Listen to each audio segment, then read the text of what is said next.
오늘 말씀의 제목은 33절입니다. 에셀나무와 영원하신 하나님. 에셀나무와 영원하신 하나님입니다. 우리가 매주 수요일 예배를 통해서 하나님은 어떤 분이신가, 하나님의 속성들, 하나님의 성품들, 또 특별히 여호와의 이름 속에 나타나신 하나님의 인격들, 그것을 살펴보는 중에 오늘은 영원하신 하나님이라는 제목으로 은혜를 나누고자 합니다. 아브라함이 에셀나무를 심고 거기에서 영원하신 여호와의 이름을 불렀더라. 그래서 에셀나무와 영원하신 하나님이라는 제목입니다. 에셀나무 할 때 에셀이라는 단어 어디서 많이 들어보셨죠? 에셀. 사무엘이 돌을 취하여 기둥을 세우고 에벤 에셀이라. 거기서 에벤 에셀. 에벤이라고 하는 건 돌. 에셀은 도움. 그래서 도움의 돌. 그래서 여호와께서 여기까지 도우셨다. 그런 의미로 돌을 세워서 하나님의 이름을 기념했던 게 기억나시죠? 그래서 거기서 에셀이라고 하는 뜻은 도움이라는 뜻입니다. 도움. 에벤 에셀. 도움의 돌. 에셀 나무는 도움이라고 하는 뜻을 가진 나무인데 이건 아브라함 자신과 그 삶을 가리킨다고 볼 수가 있습니다. 그리고 아브라함의 믿음을 따라서 영원하신 여호와의 이름을 부르는 성도를 가리킬 수가 있습니다. 그러니까 저와 여러분도 가리킨다고 볼 수가 있겠죠. 영원하신 여호와의 이름을 알고 깨닫고 믿고 부르는 사람의 삶, 그 존재 그 자체가 에셀나무가 될 수가 있는 겁니다. 하나님의 엄청난 도우심을 입고 자기 삶의 문제가 해결이 되고 또 이 에셀나무는 놀라지 마십시오. 뿌리가 30m에서 100m 가까이 깊이 뿌리를 내려가지고 그 깊은 긴 뿌리를 통하여 사막 지역에서도, 물이 없는 사막 땅에서도, 또 소금의 땅에서도, 척박한 도저히 나무가 살 수 없는 땅에서도 뿌리를 내려가지고 키가 약 9m에서 10m 정도 높이 잘 자라는 나무라 그럽니다. 이 에셀나무의 이파리는 소금기가 있어가지고 그 소금기가 공중에 공기와 만나면 이슬을 맺힌답니다. 그래가지고 사막 지역에서 그 이슬을 품고 있기 때문에 그 그늘이 다른 데보다 10도 가까이 더 시원한, 그래서 시원한 그늘을 안식과 쉼을 제공하는 나무가 바로 에셀나무입니다. 그러니까 뿌리가 30m에서 100m까지 깊이 뿌리를 내리는, 흔들리지 아니하고 어떠한 환경 속에서도 가물지 아니하고 그 물기를 빨아들여 가지고 키가 자라고 또 사막을 여행하는 사람들에게 시원한 그늘을 제공하고 그 새벽에 맺혀지는 그 이슬, 그 소금기와 공기가 만나서 맺혀지는 그 이슬이 태양이 떠오를 때 너무너무 아름다운 풍경을 만든다 그럽니다.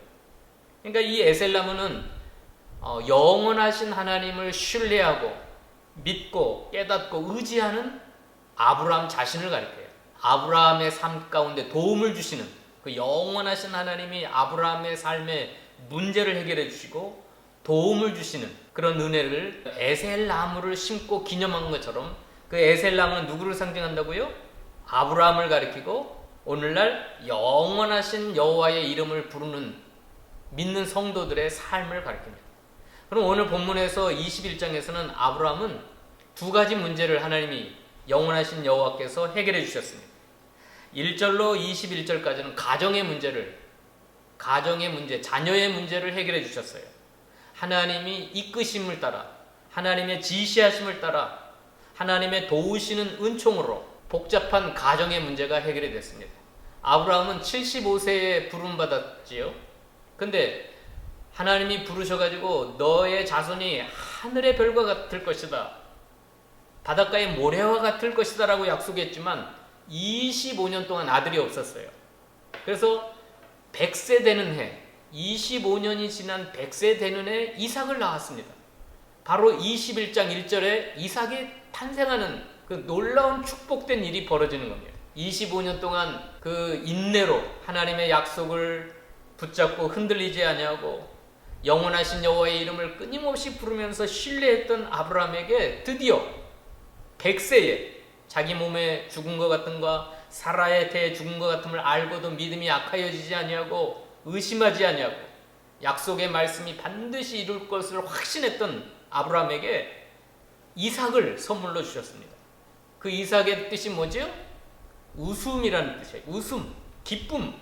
이 아이가 태어남으로 온 세상을 기쁘게 하는 웃음이라는 뜻입니다. 하나님이 나로 웃게 하셨다. 그래서 이삭이에요, 이삭.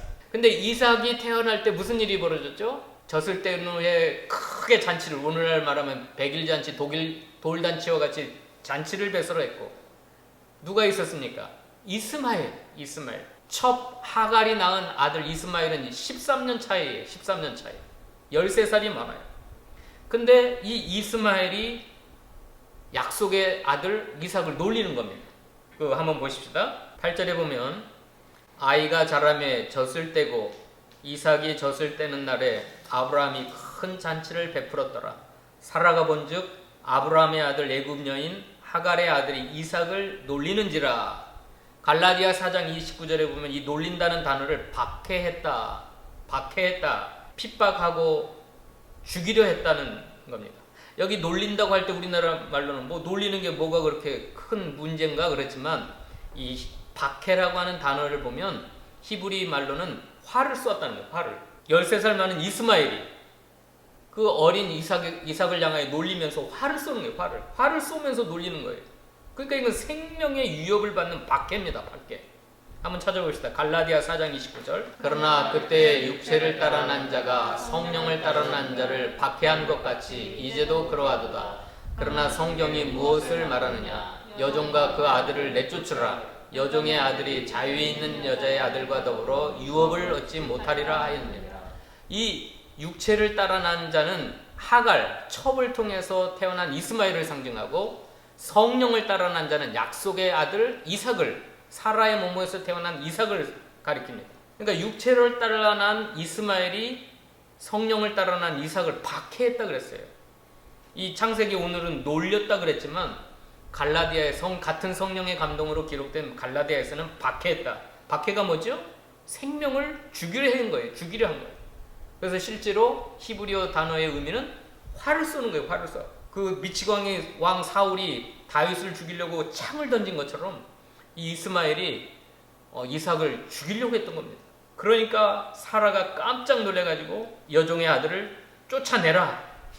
그러니까 아브라함이 그것 때문에 엄청난 스트레스를 받아가지고 근심을 했어요. 매우 근심했습니다. 11절 오늘 본문에 보면 아브라함이 그의 아들로 말미암아 그 일이 매우 근심이 되었더니 하나님이 아브라함에게 이르시되 내 아이나 내 여종으로 말미암아 근심하지 말고 사라가 내게 이른 말을 다 들으라. 이삭에게서 나는 자라야 내 씨라 부를 것이라. 그러나 여종의 아들도 내 씨니 내가 그로 한 민족을 이루게 하리라 하면서 12방백이 탄생할 것을 약속해 주셨습니다. 자, 가족의 문제, 자녀 문제로 매우 근심하고 스트레스 받고 있던 아브라함에게 에셀이라는 뜻은 돕는다라는 뜻인데, 영원하신 하나님이 그 가정의 갈등, 자녀들의 문제를 해결해 주신 겁니다. 하나님의 도우심으로 가정의 자녀들의 문제를 해결해 준 거예요. 하나님이 지시하시고 하나님이 말씀하시고, 그리고 이삭도 내가 축복해 줄 뿐만 아니라 그 이스마엘도 내가 복을 주어 한 민족 12방백을 이루게 하리라. 그러니까 너의 아내의 말을 듣고 쫓아 보내라 그랬어요. 아침에 일찍 일어나 하갈과 그 이스마엘을 광야로 쫓아 보내고 문제가 해결이 됐습니다. 그리고 쫓겨난 아이가 물이 없어 죽으려고 할 때 하나님이 샘물을 터쳐가지고 이스마엘이 바란 광야에서 잘 자라도록 하나님의 도우시는 은혜가 함께했습니다. 그러니까 영원하신 하나님은 에셀나무를 심고 영원하신 하나님의 이름을 부른 것처럼 실제로 아브라함의 삶에 도우심이 임한 건데, 어떤 문제를 해결해 주셨어요? 가족 간의 갈등을, 자녀 문제를 해결해 준 겁니다. 부부 간의 갈등, 자녀 문제 때문에 부부 간의 갈등이 심했고, 그것 때문에 아브라함이 엄청난 스트레스를 받고 근심했지만 영원하신 하나님이 아브라함의 가정의 문제를 해결해 줬어요. 그 다음에 두 번째는 이제 아비멜렉과의 갈등입니다. 이게 굉장히 특별히 우물을 빼앗기고 우물 때문에 엄청난 다툼. 그 전에 20장에 가보면 아비멜렉한테 누구를 빼앗겼죠? 아내 사라를 빼앗겼어요. 사라. 자기 누이라 했다가 아비멜렉이 자기 아내 사라를 빼앗아 갔었습니다. 그때 꿈에 나타나셔서 너가 빼앗은 이 여인의 남편은 보통 사람이 아니라 거룩한 선지자니라. 하나님의 종이니라. 너 이 여자를 돌려보내지 않으면 너네 가정, 너에게 엄청난 재앙이 임할 테니까. 그리고 그 선지자가 너의 가족을 위해서 기도해줘야 그 재앙이 떠날 것이다. 그러니까 아비멜렉과 엄청난 갈등입니다. 아브라함은. 이거 지긋지긋한 갈등이에요. 자기 아내를 빼앗아 갔죠.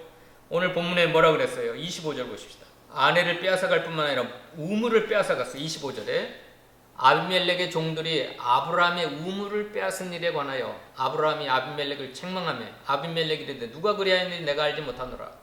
너도 내게 알리지 아니하였고 나도 듣지 못하노라. 여러분, 우물 하나 빼앗긴 것 같고 뭐가 그렇게 크냐 그렇지만 중동 지역에서 아브라함 시대, 족장 시대에 이 우물은 그 가족과 그 종족의 생명과 직결되는 굉장히 중요한 문제예요. 우물을 하나 발견하고 팠다고 하는 것은 그 가족뿐만 아니라 그 사람에게 속한 모든 사람들뿐만 아니라 모든 짐승이 생명을 얻는 일이에요.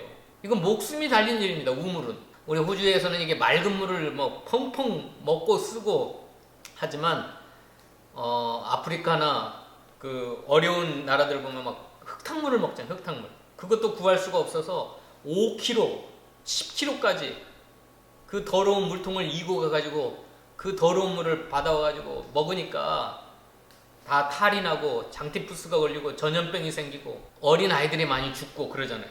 아무튼 이 우물은 아브라함 시대나 지금 시대나 우리들의 생명과 직결이 있는 문제. 근데 그걸 빼앗아 갔어요.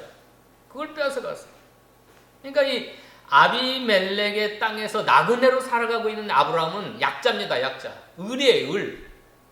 을이잖아요. 을. 그 나라의 왕은 아비멜렉이고 그 땅의 주인은 아비멜렉이고 아브라함은 거기서 더부살이 하는 사람이에요. 거기 와서 그냥 겨우겨우 살아가는 사람이에요. 그러니까 빼앗아가도 어떻게 하소연할 수가 없어요. 20장에서는 자기 아내 사라를 빼앗아가서도 그냥 눈물만 삼키면서 뭐라고 할 수가 없었어요. 왕이니까. 그 땅의 주인이니까. 근데 이번에 우물을 빼앗아갔는데도 아브라함은 한마디 못했었어요. 지금까지는. 너도 내게 알리지 아니하였고 나도 듣지 못하였노라. 그래서 오늘에야 들었노라. 그 목숨과 같은 우물을 빼앗아갔는데도 아브라함은 한마디 항의할 수가 없을 정도로 아비멜렉은 어마어마하게 큰 세력을 가진 왕이고 갑이고 아브라함은 약자고 을이고 빼앗아가면 빼앗아가는 대로 뺏길 수밖에 없는 그러한 상태입니다.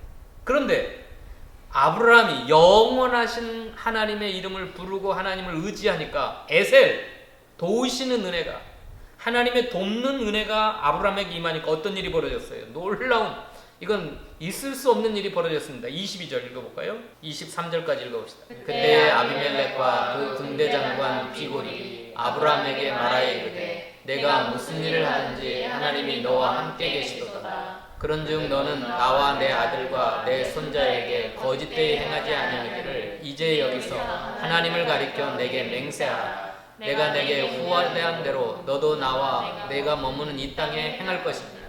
자, 23절 말씀만 보면 누가 갑인 것 같아요? 아비멜렉이 갑인 것 같아요? 아브라함이 갑인 것 같아요? 예, 바뀌었어요. 뒤집어졌어요. 이 상황만 보면 아브라함이 큰 자가 되었고 갑이 되었고 아비멜렉이 을이 되어가지고 쩔쩔매면서 나와 내 아들과 내 손자에게 해하지 말라. 내가 너에게 후대한 대로 너도 내 머무는 이 땅에 후하게 대우해줘라. 이거 완전히 전세가 뒤바뀌었습니다. 누구 때문이죠? 22절에 내가 무슨 일을 하든지 영원하신 하나님이 너와 함께 계시도다. 하나님 때문에. 그리고 23절에 여기서 하나님을 가리켜 내게 맹세하라. 하나님 때문에. 영원하신 하나님 때문에. 그 하나님의 능력이 아브라함에게 어디를 가든지 함께하는 것을 아비멜렉과 그 군대 장관 비굴이 봤어. 하나님을 믿지 않는 아비멜렉이 하나님이 함께 하신다는 것을 보게 되는 겁니다. 그러니까 뒤집어졌어요. 부인을 빼앗아 갔을 때도 한마디 말을 못했던 아브라함인데 누가 꿈속에 아비멜렉을 책망했죠? 하나님이 아비멜렉을 책망해서 너의 가정을 다 재앙으로 죽이리라. 그러니까 아비멜렉이 그 다음날 일어나서 깜짝 놀라서 사라를 돌려주면서 은 1000개를 주면서 그냥 편안하게 보냈던 겁니다. 이 우물을 빼앗은 일, 이것도 마찬가지예요. 이때서야 아비멜렉에게 아브라함이 책망을 했다 그래서 25절에 아비멜렉의 종들이 아브라함의 우물 빼앗은 일에 대해 아브라함이 아비멜렉을 책망했다. 이거 있을 수 없는 일이었어요. 을 입장이었던 아브라함은 빼앗아가면 빼앗은 대로 다 뺏길 수밖에 없었어요. 어떻게 책망을 합니까? 그런데 하나님 백그라운드가 생겼어요.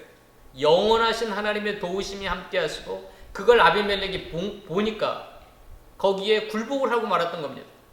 하나님의 크신 영원하신 하나님의 이름 앞에 아비멜렉이 무릎을 꿇으니까 아브라함이 책망을 하는 거예요. 너 왜 우물을 빼앗아갔느냐? 이 놀라운 도우심이. 자, 에셀나무는 어떤 나무라 그랬어요?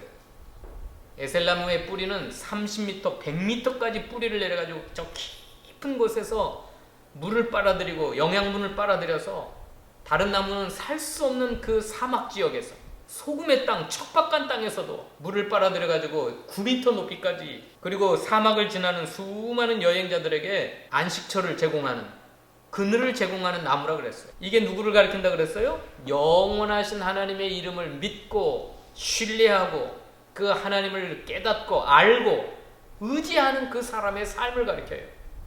하나님의 도우심을 받는 사람의 삶, 인격, 에셀나무 같은 거예요. 에셀나무. 그러니까 아브라함이 27절에 어떻게 했어요? 아브라함이 양과 소를 가져다가 아비멜렉에 주고 두 사람이 서로 언약을 세우니라. 아브라함이 7 암양 새끼를 따로 놓으니 아비멜렉이 아브라함에게 이르되 이 7 암양 새끼를 따로 놓으시냐? 아브라함이 이르되 너는 내 손에서 이 암양 새끼 7을 받아 내가 이 우물판 증거를 삼으라 하고 두 사람이 거기서 서로 맹세하였으므로 그것을 부엘세바라 하였더라. 자, 하나님의 영원하신 하나님의 도우심으로 빼앗겼던 우물을 어떻게 됐어요? 찾아왔어요. 그리고 아비멜렉과 무슨 맹세를 했어요? 평화의 언약을 맺었어요. 평화의 언약. 이제 다시는 우리 서로 싸우지 말고 빼앗지도 말고 해하지도 말고 나뿐만 아니라 내 아들들, 내 손자들, 내 자녀들, 자손들까지 노타치 건드리지 말자, 빼앗지 말자, 해하지 말자, 우리 평화하자. 그래가지고 평화의 언약을 부엘세바, 따라서 합시다. 부엘세바. 이 부엘이라고 하는 뜻은 우물이라는 뜻이고 세바라고 하는 것은 7이라는 뜻입니다. 7 개의 우물이 있었던 것 같아요. 7개의 우물. 근데 세바라고 하는 7이라고 하는 뜻은 샤바트에서 나왔어요. 그건 언약이라는 맹세라는 말에서 나온 겁니다. 그러니까 부엘세바는 7개의 우물이라는 뜻도 있지만 맹세의 우물이라는 뜻도 돼요. 맹세의 우물. 아비멜렉과 아브라함이 하나님의 이름으로 평화의 언약을 맺었다 해가지고 부엘세바가 된 거예요.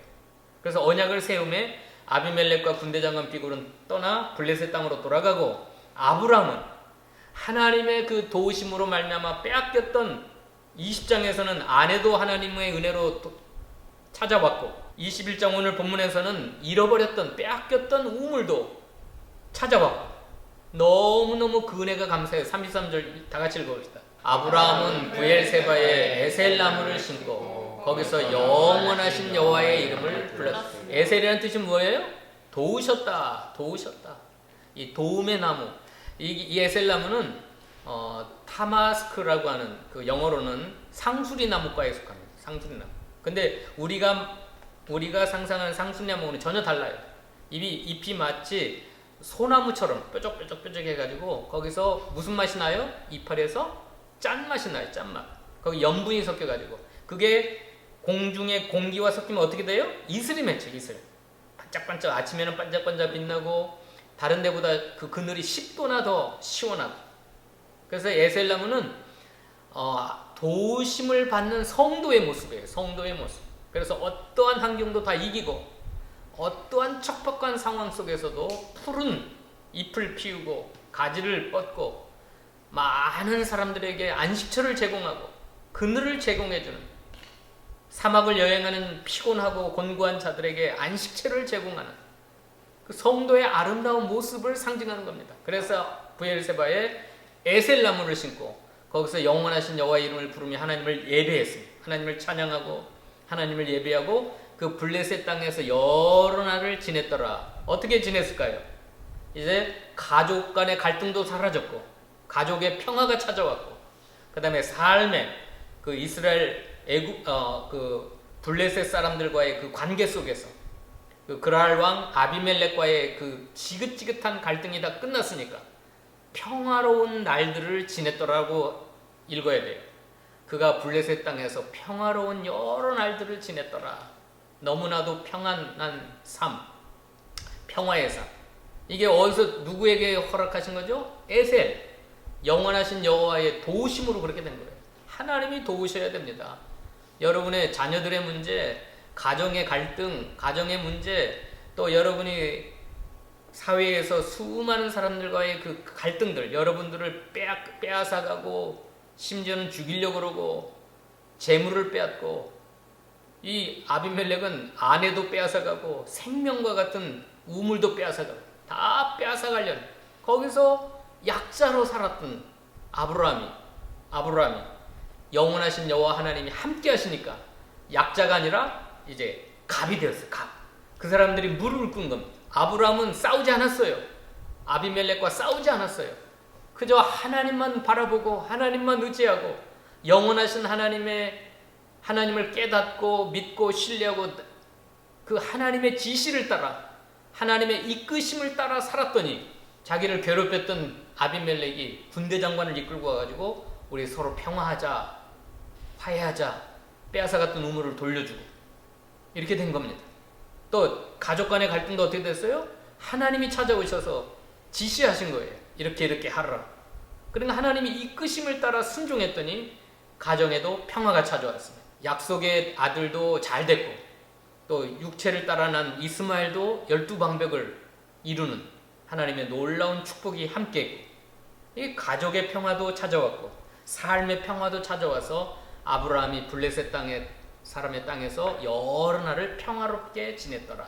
이게 얼마나 은혜입니까?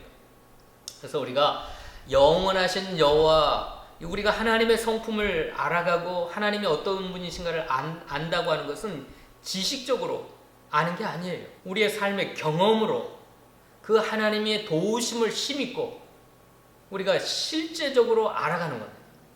그래서 히브리서의 아다라고 하는 이 단어는 안다는 단어인데 아다 비슷하죠? 안다 비슷하잖아요. 여호와를 알라 할 때 아다라고 하는 뜻은 죄송한 말씀이지만 부부관계를 뜻해요. 부부관계. 남자와 여자가 성적으로 하나가 되는 그걸로 아는 거예요. 그냥 피상적으로 지식적으로 아는 게 아니라 경험으로 아는 거예요. 체험으로 아는 거예요. 삶 속에서 실제로 영원하신 하나님의 이름을 부르니까 에셀의 도우심, 하나님의 놀라운 도우심으로 내 갈등의 문제가 해결이 되고 내 가족의 문제가 해결이 되고 나를 괴롭혔던 사람이 내게 와서 무릎을 꿇고 평화를 하고 나에게서 빼앗아갔던 걸 다 돌려주고 실제적으로 그 하나님의 도우시는 은혜를 경험하는 겁니다. 그래서 우리가 수요일마다 우리가 이걸 살펴보려고 하는 건데 이걸 지식적으로만 받지 마시고 이 하나님의 성품이 12가지 성품이 있다고 그랬어요. 4가지 성품은 우리가 공유할 수 없는 이건 특수적인 성품이에요. 비공유적 성품이에요. 그 중에 오늘 3번째가 영원하신 하나님. 첫 번째는 스스로 계신 하나님, 자존자. 저번 주에는 불변하신 하나님, 새벽빛같이 일정하시고 영원토록 변함이 없으신 하나님. 오늘 3번째는 영원하신 하나님. 영원하신 하나님이 시작도 끝도 없이 영원히 계신 하나님이 내 삶 가운데 도우시는 은혜를 주셔가지고 나를 근심하게 하고 스트레스 받게 하는 가족의 문제도 해결해 주셨고 지긋지긋한 그 아비멜렉과의 관계 거기서 내가 약자로 너무나 숨도 못 쉬고 살아갔던 그 삶을 하나님의 놀라운 도우심으로 나를 갑이 되게 하셔서 그가 나에게 와서 무릎을 꿇음으로 평화의 언약을 맺어주는 브엘세바의 언약을 맺는 그런 은혜를 주신 겁니다. 그래서 오늘 저와 여러분이 이게 수요일마다 하나님이 어떤 분이신가를 우리가 묵상하고 배울 때 여러분의 삶 가운데 그런 놀라운 하나님의 성품들을 경험하시는 축복이 있기를 바랍니다. 기도하십시다. 하나님 감사합니다. 오늘은 하나님의 12가지 성품 중에 세 번째로 하나님의 특수한 성품 중에 영원성을 살펴봤습니다. 하나님은 영원하신 하나님이지만 그 하나님을 알고 깨닫고 믿고 의지하는 자에게는 에셀의 축복, 하나님의 도우시는 은혜가 함께 하셔서 그 가족의 문제도 갈등도 해결해 주셨고 또 아비멜렉과의 지긋지긋한 분쟁의 문제도 하나님이 다 회복하게 하시고 해결해 주셔서 평화하게 하시고 잃어버리고 빼앗겼던 걸 다 돌려받게 하시는 놀라운 은혜를 입었던 것처럼 하나님 우리 분열교회 모든 사랑하는 주의 백성들이 하나님을 아는 것만큼 하나님이 주시는 놀라운 도우심의 은혜가 경험되어지는 축복이 있게 하여 주시옵소서. 감사드리며 예수님의 이름으로 기도하옵나이다. 아멘.